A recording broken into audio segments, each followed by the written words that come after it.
పెట్టుబడిలో నెలకు 50,000 నుండి 10 లక్షలు సంపాదించాలనుకుంటున్నారా? ఈ వెబినార్ లో జాయిన్ అవ్వండి. Hi viewers, India's largest digital media network Suman టీవీకి స్వాగతం. ప్రస్తుతం మనతో ఉన్నారు motivational speaker and language trainer Vijaya Bangaru. అమ్మ నమస్తే. నమస్తే అండి. మనం కోల్కతా ఇన్సిడెంట్ గురించి, అభయ గురించి మాట్లాడుకుంటే అందరికీ తెలిసిందే. ఇందులో ఏ ఒక్క హస్తం కాదు, చాలా మంది హస్తాలు ఉన్నాయి. బడాబాబుల హస్తం ఉంది అన్న క్లారిటీ రోజు రోజుటికి పెరిగిపోతూనే ఉందన్నమాట. మామూలుగా దహన సంస్కారాలు చేసేటప్పుడు ఇంట్లో వాళ్ళ పేరెంట్స్ సైన్ తీసుకోవడం అనేది చాలా కామన్. అది అవును. దహన సంస్కారాలకి పేరెంట్స్ సైన్ లేకుండా ఎవరి సంతకం తీసుకొని వాళ్ళ దహన సంస్కారాలు చేశారు.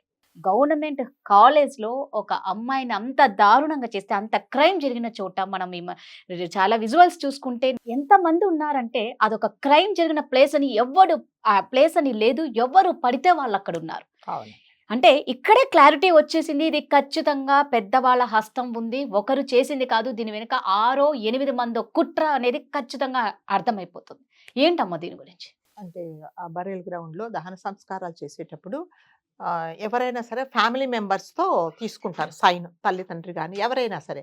కానీ ఈ అమ్మాయి విషయంలో మాత్రం అసలు ఫ్యామిలీ మెంబర్స్‌ని ఇన్వాల్వ్ చేయలేదు. వాళ్ళే ఎవరో మరి అక్కడ ఉండే టీమ్ వాళ్ళే ఎవరో సంతకాలు పెట్టేశారు, తీసేసుకున్నారు. That is first. యాక్చువల్‌గా అది తప్పు. చాలా తప్పు.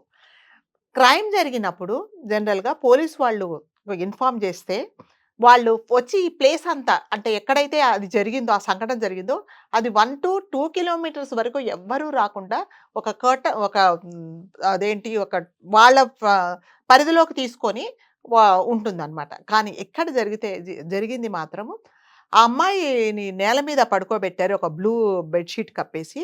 ఆమె చుట్టూ దాదాపు ఒక 50-60 మంది ఉన్నారండి. యాజ్ ఇఫ్ ఒక ఎగ్జిబిషన్ చూస్తున్నట్టు, ఒక షూట్ జరుగుతున్నట్టు ఎవరంతగా వాళ్ళు ఫోన్లలో మాట్లాడుకుంటున్నారు. దాని తర్వాత కొంతమంది వీడియో తీస్తున్నారు. దాని తర్వాత అక్కడే కాకుండా సెమినార్ హాల్ బయట కూడా ఉన్నారు చాలామంది. సో అసలు ఎవరు ఏంటో తెలీదు. అలా ఎప్పుడు జరగదు. అంటే ఇది చెప్పింది ఏంటంటే మనం కొన్ని విజువల్స్‌లో చూసాము. ప్లస్ వాళ్ళ తండ్రి చెప్పాడనమాట. మేము వెళ్ళేటప్పటికి చాలా మంది ఉన్నారు. అరే ఇది జరిగిందే అని కాకుండా ఏదో ఒక ఎగ్జిబిషన్‌లో ఒకటి ఏదన్నా మనం ఎగ్జిబిట్ చేస్తే ఆసక్తిగా ఎలా చూస్తామో అలా చూస్తున్నారు. కొంతమంది వీడియో తీసుకుంటున్నారు, కొంతమంది వాళ్ళకి వాళ్ళే మాట్లాడుకుంటున్నారు. ఎవరో తెలీదు. ఇదే ప్రశ్న సిబిఐ వాళ్ళు అడిగితే వాళ్ళు చెప్పారు, పోలీసు వాళ్ళు, వీళ్ళందరూ మా డిపార్ట్మెంట్ వాళ్ళే, పోలీసు వాళ్ళు. జనరల్‌గా ఇలాంటి సంఘటన జరిగినప్పుడు ఎవరు సివిల్ డ్రెస్‌లో రారండి. ఇట్లాంటివి జరిగినప్పుడు ప్రతి ఒక్కరు, అంటే వాళ్ళు ఆన్ డ్యూటీ ఉంటారు కాబట్టి వాళ్ళ యూనిఫామ్‌లోనే వస్తారు. అక్కడ యూనిఫామ్ వేసుకున్న ఒక్క డాక్టర్, ఇది కూడా అంటే ఇందులో పోలీస్ హస్తం చాలా బాగా ఉంది అని స్పష్టంగా తెలియడానికి. సో అందులో స్పెసిఫిక్‌గా వాళ్ళు అడిగారు, ఒక రెడ్ షర్ట్ వేసుకున్నాడు కదా, ఇతను ఎవరు అని అడిగారు. ఇతను ఫోరెన్సిక్ ఎక్స్పర్ట్ అని చెప్పారు. అంటే అతను యాక్చువల్‌గా అతని హిస్టరీ చూస్తే ఒక దొంగ సర్టిఫికేట్స్ పెట్టేసి డాక్టర్ అని చెప్పుకొని ఇతను ప్రిన్సిపల్ సందీప్ ఘోష్ రికమెండ్ చేస్తే అక్కడ అపాయింట్ అయ్యాడనమాట అతను. సో ఎందుకని ఇతనికి వీలుగా ఏదన్నా చెయ్యొచ్చు అని. అతను ఎందుకున్నాడంటే ఈ సాక్ష్యాధారాలను రూపుమాపడానికి. జనరల్‌గా అది జరిగినప్పుడు ఎవరిని టచ్ చేయనియరు. మీరు అన్నట్టుగా ఎవరు అసలు లోపలికి ఎంటర్ అవ్వనివ్వరండి. ప్లస్ డాగ్స్ కూడా ఏమీ లేవు. జనరల్‌గా ఇలాంటివి జరిగితే ఫస్ట్ పోలీస్ డాగ్స్ వస్తాయన్నమాట, తీసుకొని వచ్చి ఎక్కడ జరిగిందని అలాంటిది ఏమీ జరగకుండా as if they are watching some exhibition అన్నట్టు చాలా రిలాక్స్డ్‌గా వాళ్ళే ఉన్నారు అనమాట. సో ఇదంతా ఏంటంటే 100% పొలిటికల్ సపోర్టు.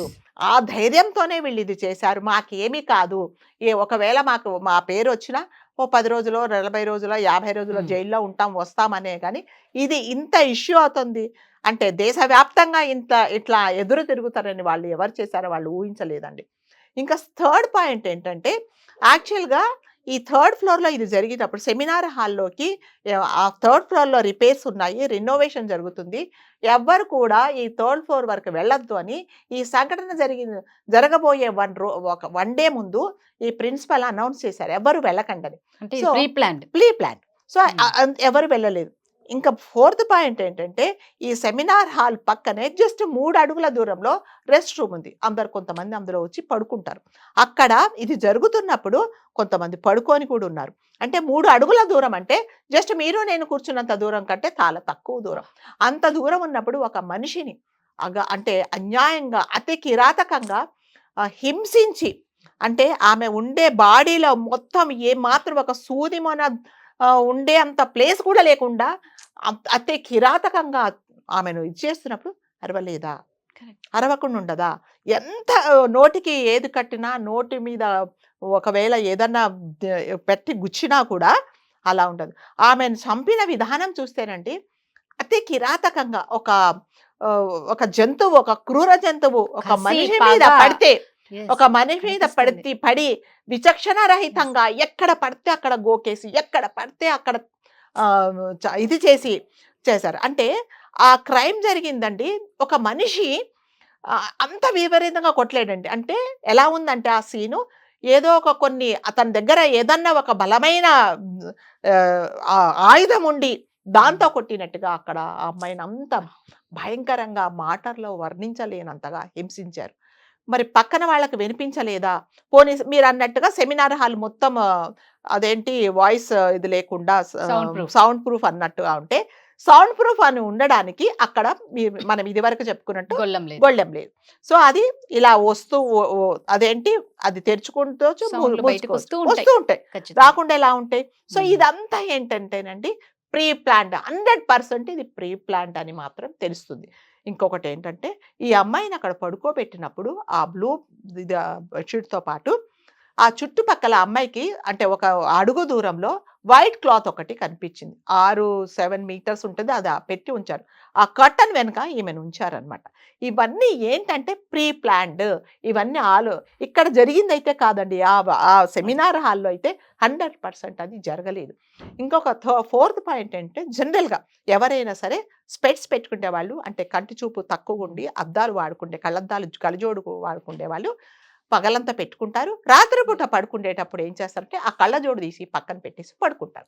అది క్వైట్ కాదు, మీరైనా నేనైనా ఎవరైనా, అది ఎవరైనా చేసేది. సంటి పిల్లలకు కూడా వాడితే పడుకునేటప్పుడు ఏం చేస్తారంటే తీసి పక్కన పెడతారు. అలాంటిది లేకుండా ఆ అమ్మాయిని కళ్ళద్దాలతో పాటు అంటే కళ్ళజోడు పెట్టుకున్నప్పుడే కొట్టారంటే ఆమె పడుకోలేదు. ఓకే, ఫోన్లోనన్నా మాట్లాడుతుండొచ్చు, లేకపోతే ఏదో చదువుకుంటూ ఉండొచ్చు. షీ వాజ్ అవేక్ అనమాట. తను మేలుకొనే ఉంది. మేలుకుని ఉన్నప్పుడే ఆమెను అంత అఘాయితకంగా ఘోరాతి ఘోరంగా ఆమెను హింసించే, అంటే మళ్ళీ చెప్పుకుంటుందంటే ఎవరైనా మేము ఇట్లాంటివే చేస్తాము, మా మీద ఎదురు తిరిగితే మమ్మల్ని పాయింట్అవుట్ చేస్తే ప్రతి ఒక్కరికి ఇదే గతి, ఇంతకంటే భయంకరంగా చంపేస్తాము. అంటే ఒకరిని రేప్ చేసి చంపేశారు అంటే అదేదో గొంతు పిసకడమో లేకపోతే ఒక పాయిజన్ ఇవ్వడమో లేకపోతే ఏదో చేస్తారండి. ఇంత ఘోరంగా ఎముకలు విరిగేలాగా, అంటే ఆమె అంటే ప్రైవేట్ పార్ట్స్లో కూడా బ్లేడ్లు ఉన్నాయి. తర్వాత మొహానికి అంతా గుచ్చుకున్న అద్దాలు గుచ్చుకున్నాయి, కళ్ళద్దాలు గుచ్చుకున్నాయి. ఇలా చంపారు అని అంటే ప్రతి ఒక్కరూ మీరందరూ నోరు మూసుకొని ఉండండి, మేము ఏదైనా చేస్తాం, మాకు ఎదురుగుతే మీకు ఇదే అని అందరూ హెచ్చరికలాగా చేశారనమాట. సో మనం ఒకటే కోరుకుందామంటే భగవంతుడు ఆ జస్టిస్కి మంచి మనసిచ్చి ఆమెకు న్యాయం జరగాలనే మనం కోరుకుందామండి. జీవితంలో ఎవరికి కూడా ఒక శత్రువుకు కూడా ఇలాంటి చావు అనేది, ఇలాంటి భయంకరమైన నరకము అంటే ఏంటో ఆ అమ్మాయి ప్రత్యక్షంగా చూసిందండి. ఎవరి కోసం చూసింది? ఎవరి కోసం ఈమె ఇలా ఎదురు తిరిగిందంటే మనందరి కోసం ఎదురు తిరిగింది. అంటే నేను ఏం చెప్తున్నానంటేనండి, ఎవరైనా సరే అంటే మనకు నచ్చంది ఏదైనా జరిగినప్పుడు మీరు ఒక్కరు పోయి వాళ్ళకి ఎదురు తిరగకండి, టీంతో వెళ్ళండి. టీంతో ఒక 5-6 మంది 10 మంది పోతే అందరూ వాయిస్ రేస్ చేస్తే బాగుంటుంది. పర్టికులర్గా ఒక్కరే ఎదురు తిరిగితే ఈమె మీదనే వాళ్ళు రివెంజ్ తీసుకున్నారనమాట. సో ఎప్పుడైనా కూడా అలాంటి పని అమ్మాయి చిన్న పొరపాటు ఏంటంటే ఆ పొరపాటే చేసిందని నేను అనుకుంటా. అతనితో డైరెక్ట్గా ప్రిన్సిపల్తో డైరెక్ట్గా 1 hour ఆర్గ్యుమెంట్ చేసింది అనమాట.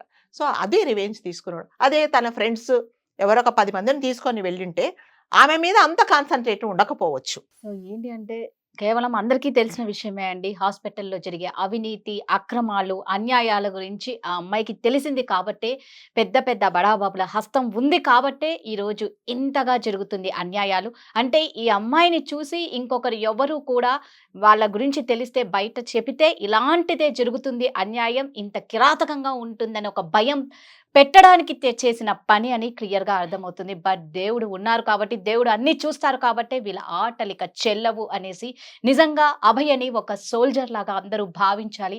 ఆ బిడ్డ ఆత్మకు శాంతి చేకూరాలని, వాళ్ళ పేరెంట్స్ కి, బాధిత కుటుంబానికి న్యాయం చేకూరాలని, శిక్షార్హులకు మాత్రం ఖచ్చితంగా శిక్ష పడాలని కోరుకుంటాం. Thank you.